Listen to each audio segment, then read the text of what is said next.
What of TM in this country? Well, in Dublin there are two centres, one on the north side of the city in Eccles Street, the other here in the tree-lined suburb of Ballsbridge in Aylesbury Road. And we came along to a TM session where a number of interested people had come along for an introductory lecture. Good evening to you all and welcome to this introductory talk on the Transcendental Meditation Programme. My name is Mary Daly and this is Michael Kennedy, and we're both teachers of TM. And tonight we're going to talk to you about the benefits that you can gain if you practice the technique.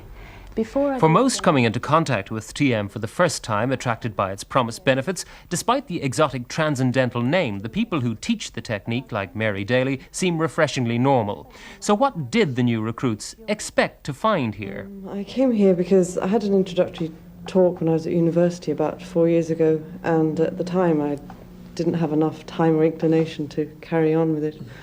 But I feel now that the time has come to sort myself out a bit, and I have an inability to concentrate and to think, and I thought this might help me a little. I really came unprepared tonight, and I came prepared to be taught about it here.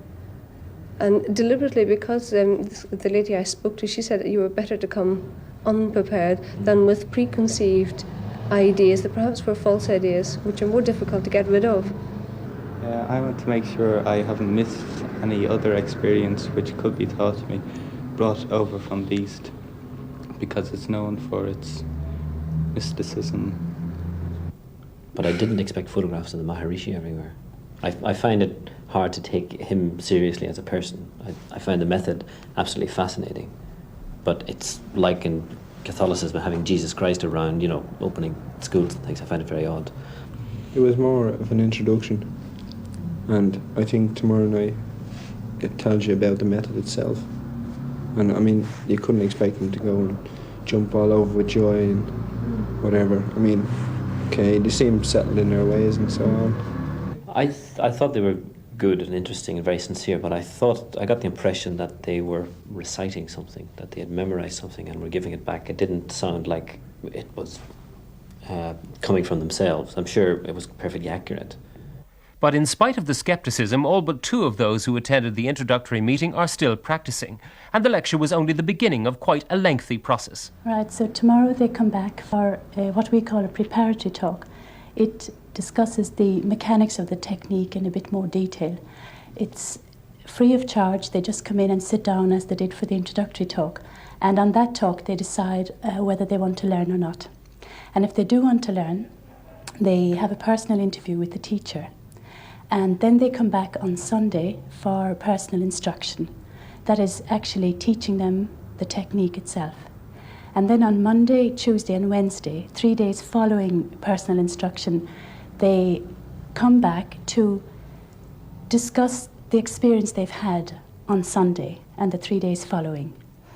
And then in 10 days, they come back again for another discussion and checking of the meditation and for more understanding of what is happening, because when we meditate, changes come about and we need to understand what they are.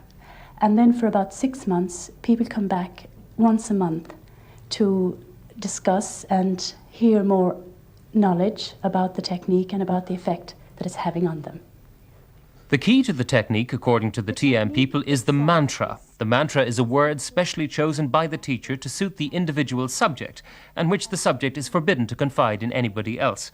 With eyes closed, the mantra is repeated inwardly by the subject over and over again until the point of transcendence, whatever that means, is reached.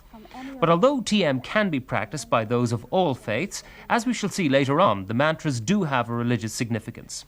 But advocates of the technique say that it benefits even those who take no interest in its origins or its religious connections, but who simply use it to improve or expand individual capabilities. Eugene O'Brien is a success, a property developer, grain merchant, supermarket owner with widespread business interests, all controlled from his home in Edenderry. He has gone on from the basic techniques and is involved at the advanced city level. But a few years ago, before he started TM, success and rapid expansion had taken a heavy personal toll. Yes, I was certainly successful at that time. Some people are successful and they can take the strain of running about a lot and seeking out new projects and doing new projects and running their normal business. I reckon my nervous system wasn't able to stand up to it. So I needed something.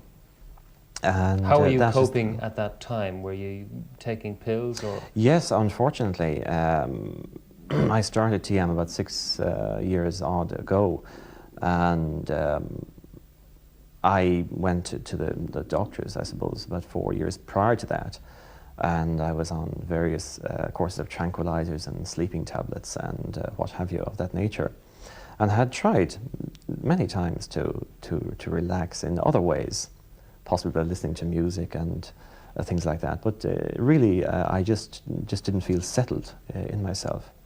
Had you been a faddist before that? I mean, did you try all sorts of things, vegetarian eating, vitamin C, lifestyle changes and so on? Were you that kind I of wouldn't person? say I was an extreme faddist. I certainly might have tried odd things that I thought would steady the nerves, such as various tonics and stuff like that, but nothing very extreme. Those who recommend TM often say that it leads to success in the practical things of life. Has it improved your business? Oh, very definitely. Very, very definitely. I find that TM gives one a very clear mind. It frees the mind from useless thoughts. It helps one, I would say, to compartmentalize, that you're on a job and you get through with it. And when you're through with that, then you go on to the next job. That your mind, if it's woolly at all, it literally obliterates that distraction. Do you associate it with religious conviction? No, not really, no. It probably would give one definitely a greater appreciation of one's own religion.